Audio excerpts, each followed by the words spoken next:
இயேசுவின் அன்பு இதயங்களுக்கு காலை வணக்கம். இந்த நாள் உங்களுக்கு ஆசீர்வாதமாக அமைய வாழ்த்துக்கள். இப்புதிய நாளுக்கான ஆசீர்வாத இறைவசனம் திருப்பாடல்கள் அதிகாரம் 23 இறை வார்த்தை 5.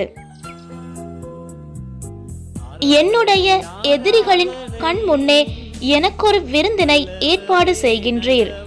என் தலையில் நறுமண தைலம் பூசுகின்றீர். எனது பாத்திரம் நிரம்பி வழிகின்றது.